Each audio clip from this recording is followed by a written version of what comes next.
We're getting reaction to another rather interesting move by the North Korean dictator Kim Jong Un. He's inviting Pope Francis to come visit North Korea, which officially is an atheist country.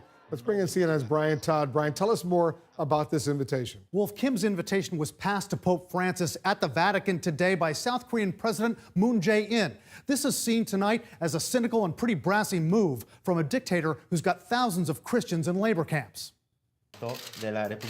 In the exalted halls of the Vatican today, an audacious gesture made by a brutal dictator. South Korean President Moon Jae-in telling Pope Francis he had been asked to convey an invitation from Kim Jong Un for the pontiff to visit Pyongyang. The Pope said he'll consider going. What Kim Jong Un probably intends to get out of this is more good PR for the regime. Analysts say today's invitation is little more than an extension of Kim's charm offensive, another effort to be seen among the world's great statesmen, following his multiple visits with the South Korean president, with Chinese leader Xi Jinping, and with President Trump. Excellent relationship. Thank you. In reality, experts say the North Koreans have always seen religion as a threat.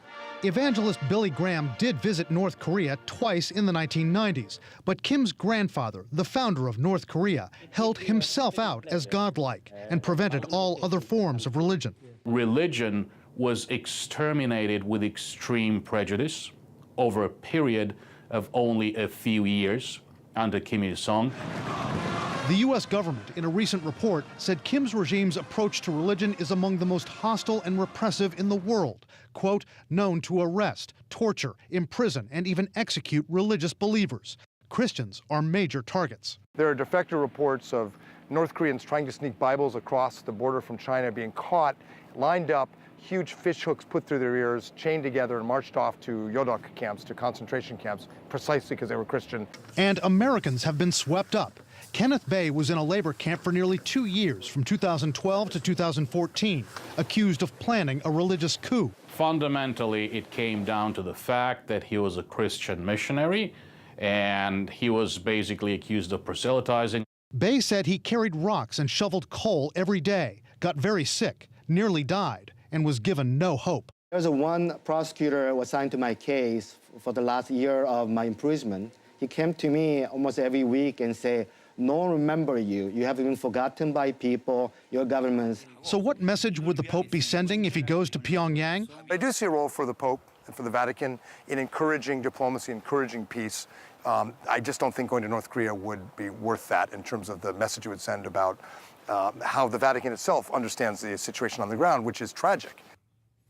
Experts say if he does go to Pyongyang, the Pope could at least make a display of calling for more religious freedom and the release of religious prisoners. They say Kim's regime would likely respond with pleasantries, would reiterate that their constitution calls for religious freedom, and then they would promptly do nothing, since the only religion ever really tolerated in North Korea is the cult of Kim Jong Un. Wolf? It's even more ironic, Brian, considering that Kim's grandfather had religion in his background, right? That's right, Wolf. Kim Il-sung was raised as a Christian. The Asia Times newspaper says his father was a graduate of a Christian school, and his mother was actually a deaconess in the Presbyterian Church. Kim Il-sung used Christian images to build his own cult of personality, but analysts say to Kim Il-sung it was all about repression and power.